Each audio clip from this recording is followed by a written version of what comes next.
Melihat ke dalam diri.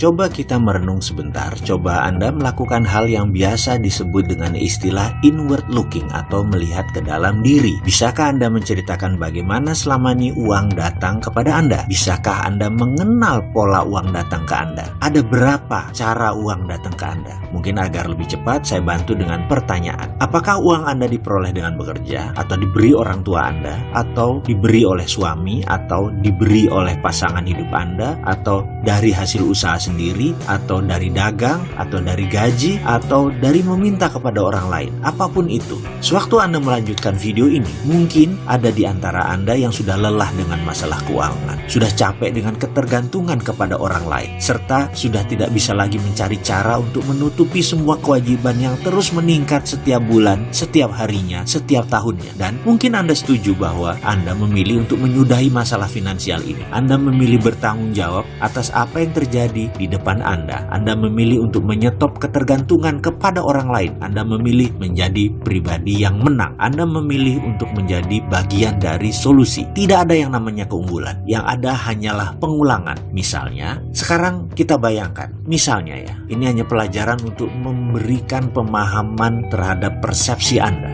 Bayangkan ada seorang perempuan cantik berdiri di dekat halte, dekat jembatan Semanggi di Jalan Jenderal Sudirman. Waktu menunjukkan pukul 12 tengah malam. Perempuan cantik dengan tinggi semampai berkulit putih tersebut berpakaian rapi, sesekali melihat jam di tangan kanannya. Ada beberapa orang berdiri bersamanya, tapi perempuan yang satu ini menarik perhatian karena kecantikannya. Kalau dilihat sekilas, usianya tak lebih 25 tahun. Make up-nya tipis, kecantikan alaminya terpancar. Anggaplah Anda sedang mengendarai mobil dan Anda berjalan perlahan di depan halte tersebut. Kira-kira apa yang terbesit pertama kali dalam pikiran Anda tentang perempuan cantik berdiri di sisi kiri jalan yang disoroti jelas oleh lampu merkuri dekat halte tersebut? Mungkin ada yang menebak, ini pasti cewek nakal sedang menjajakan diri. Atau ada juga yang menyatakan begini, mungkin perempuan ini baru pulang kerja shift malam dari hotel di Bilangan sekitar situ. Pokoknya macam-macam, pasti ada yang positif, ada yang negatif. Keduanya bergantung kepada template kepala kita masing-masing. Lantas, bagaimana template di kepala seorang tercipta? Mengapa manusia satu dan lainnya berbeda? Karena perbedaan itulah output atau hasilnya berbeda-beda juga. Ada manusia yang sukses, ada yang biasa saja, ada yang gagal, dan ada lagi beragam hasil lainnya. Template jalannya pikiran atau mind map tercipta karena sesuatu yang berulang-ulang terjadi dalam perjalanan hidupnya. Misalnya seseorang yang membaca koran lampu merah, atau dulu ada namanya pos kota, atau isi berita yang selalu negatif.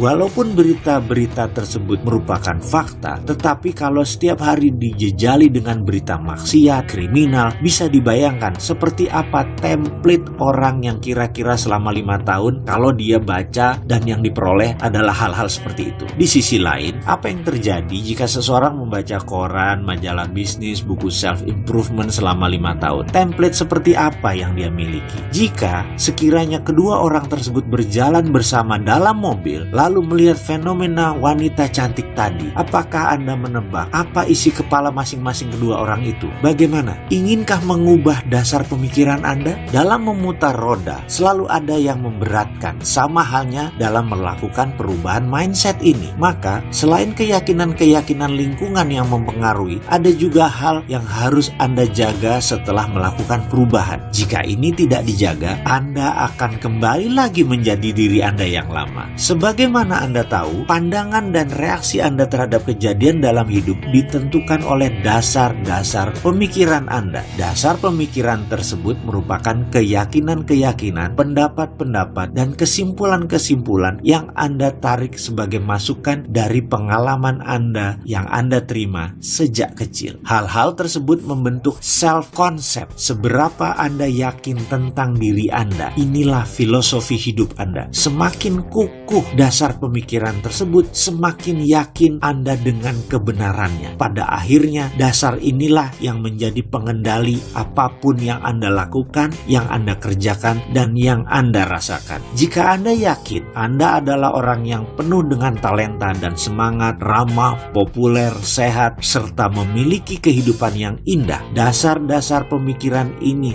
yang akan membawa Anda kepada penetapan sasaran hidup. Jika Anda belum memiliki template dasar tersebut, lakukan perubahan dan pasang template dasar tersebut dalam diri Anda. Lakukan seperti yang pernah dan terus saya lakukan. Ingat, yang penting bukan apa yang terjadi kepada Anda di dalam kehidupan ini, tetapi bagaimana reaksi Anda. Juga bukan dari mana asal Anda, tapi kemana tujuan Anda dan bagaimana Anda mencapainya. Sesungguhnya tujuan Anda hanya dibatasi oleh keilmuan dan imajinasi Anda. Padahal sebenarnya imajinasi itu tak terbatas. Jadi tujuan Anda sesungguhnya menjadi tak terbatas pula. Inilah dasar pemikiran dan keyakinan yang Anda perlukan untuk menunjang potensi sukses